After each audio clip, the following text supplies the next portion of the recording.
I'd like to welcome Alfio Pereshi, who is the Chief Strategy Officer from Axiros. And Alfio's presentation will be delivering the smart home technology, tools and process improvement. Alfio.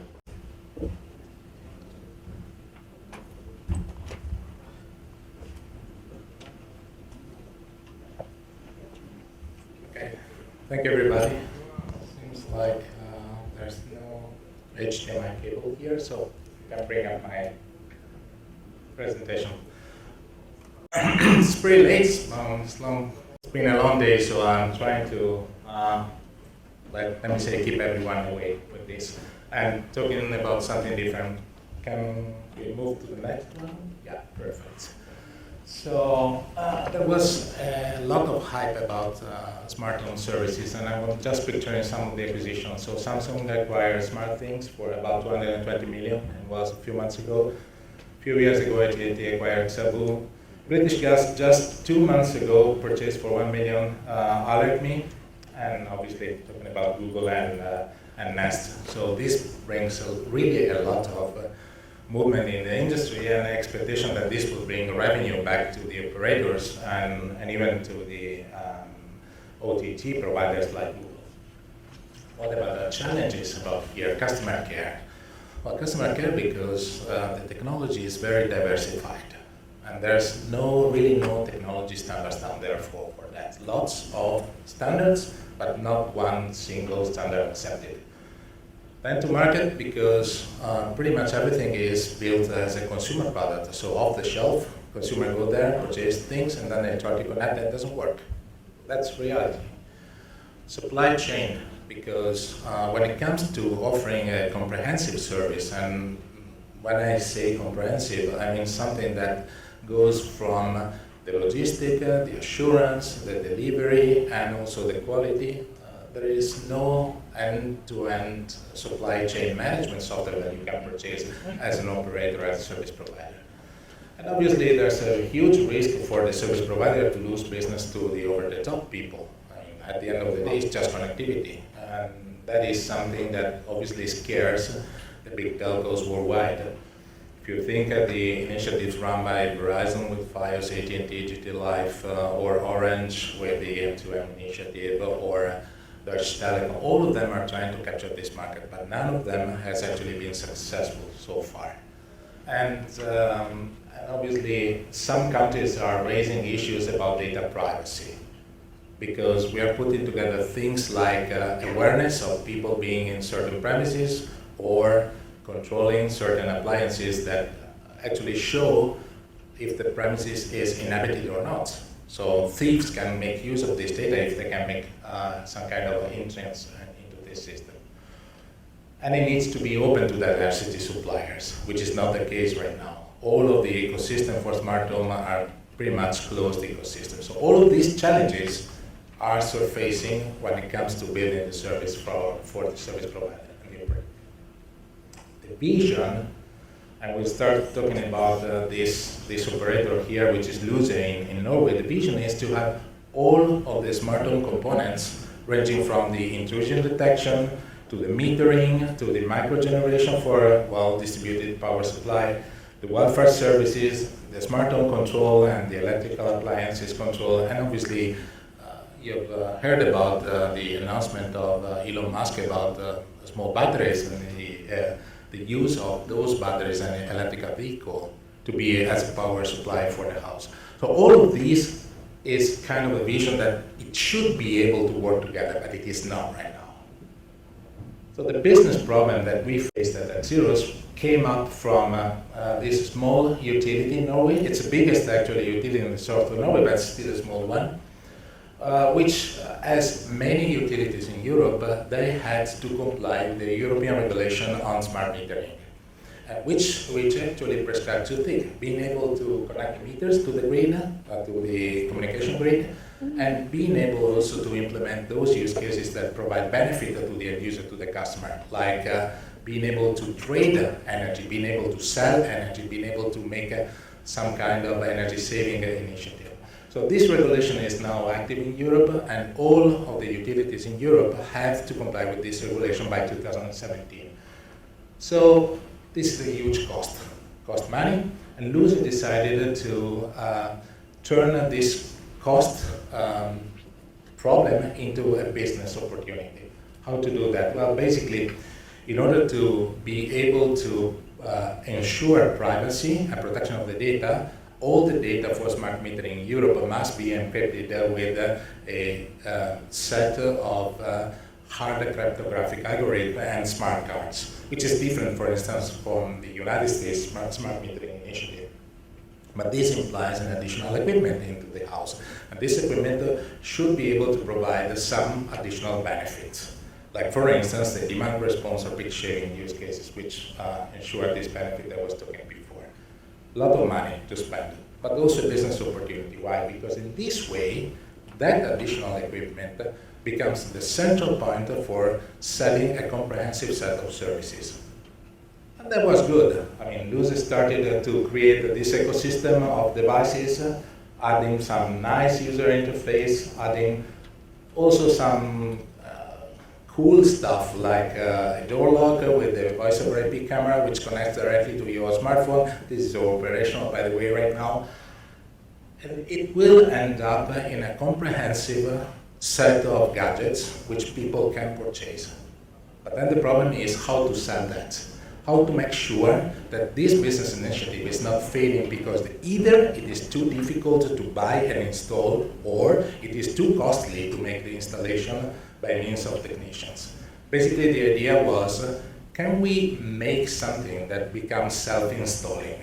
Something that resembles a little bit the way that the DSL people were selling DSL modem 10 years ago, by means of some kind of protocol that will allow remote installation and zero-touch provisioning. Well, that's exactly what we did.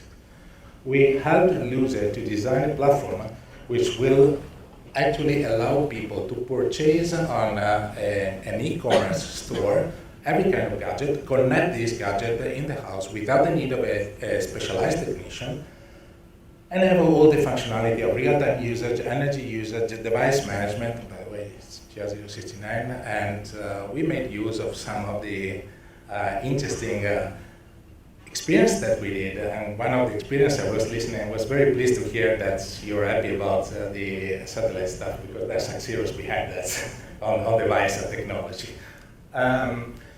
Putting all pieces together, the key point is taking the already established knowledge of processes and people that the telecommunication people have developed for DSL, for fiber delivery, in terms of supply chain, in terms of logistics, in terms of auto configuration. That's the highest part. But also the lowest part that comes from Axiros on inventory, on service discovery, service assurance, service activation done in an automatic way. That's the complete picture. So in a way, what the end user will receive will be one visit for a technician to install the central gateway, which is kind of, at this point, an empty computer, able to receive any kind of application that either the service provider will build or third party will build. But these applications are secure. They are not allowed to touch devices which do not belong to that application. So for instance, the kind of products that they sell right now are fire control. And the fire control product is actually linked in an end-to-end way to the servers that are run by the Norwegian governments to automatically dispatch the fire alarm, make the throttling, detect whether the fire alarm is affecting only one house or a row of houses, and then detect which kind of fire brigade to send with which type of facility. That's run through our service delivery platform. Gas radon check, gas for cooking check, the intrusion detection alarm, the voice over IP door lock.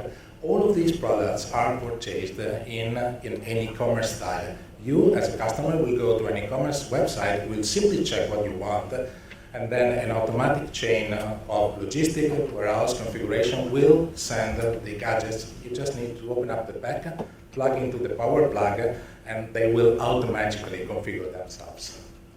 So I'm going to skip this one. It's just a detailed set of technical capabilities that enable this, going from MQTT to the STT to our client deliver that is that way, the DC05 protocol, that's not too much into it, that's just technicality. But when it comes to the experience, which is the platform that enables all of this, and as a platform allows basically people that build application to build their application on this platform. What does this platform offer?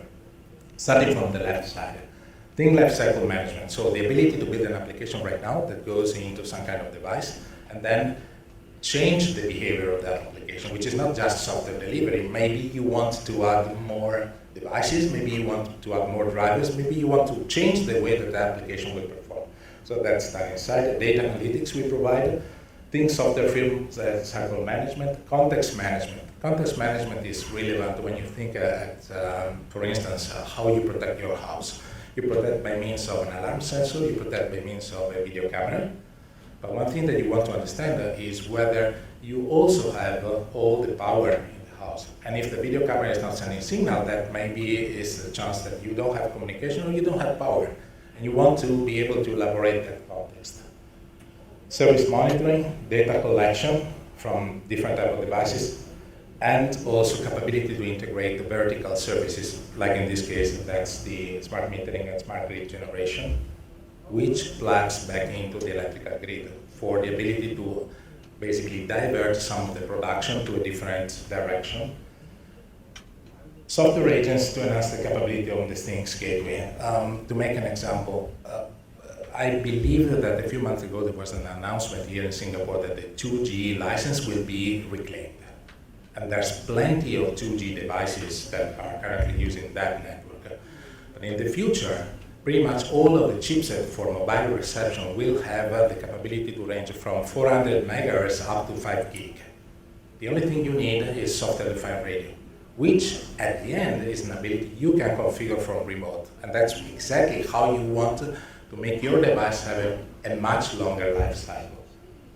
And the thing that is more evident, the managed delivery and automatic configuration of the connected devices. That's exactly the use case I was depicting before. So you as a consumer will receive some kind of sensor that you just need to plug into the electrical power plug, and that sensor needs to configure itself to give you the service you have purchased. Which are the benefits? For the delivery automation, you save time, you save money as a service provider. You have a much greater control on the quality of the installation, and at the end of the day, you have an API framework which allows other people to sell service on your platform.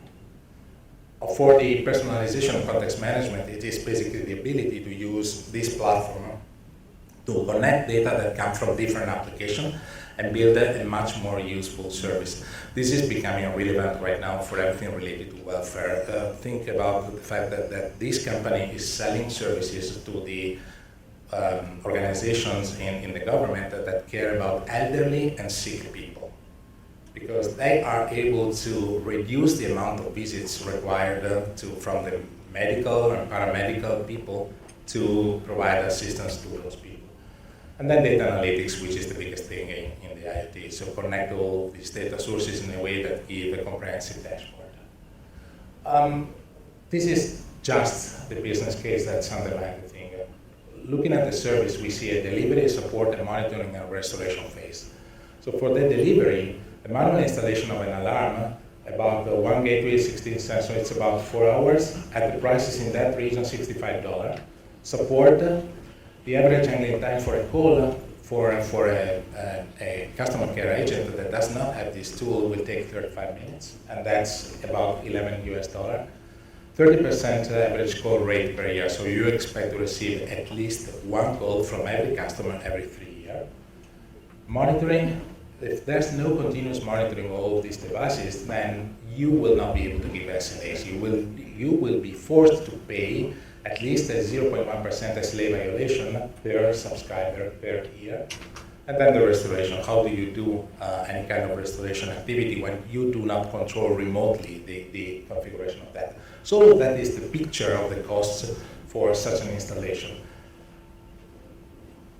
On the lower side, you see the advantages and benefits in terms of saving time for the automatic configuration. No need for a technician to go there for a new service, saving time for the customer care agents to do a support call, continuous monitoring, and swap of a gateway.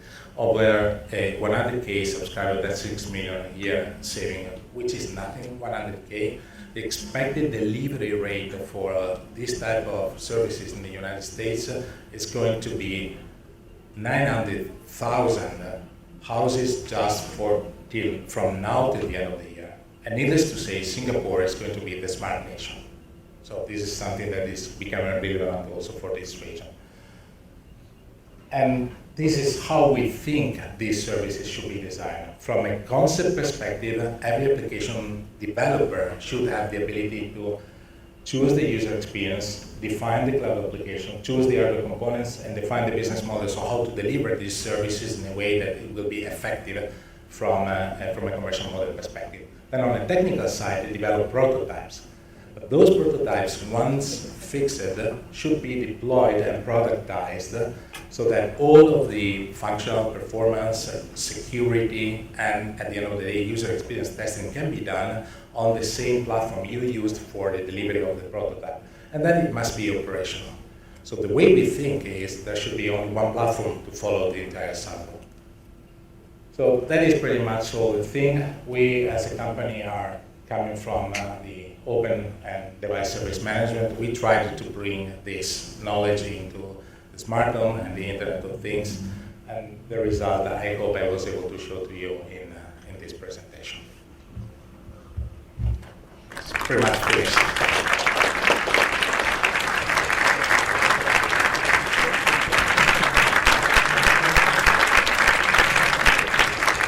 Thank you.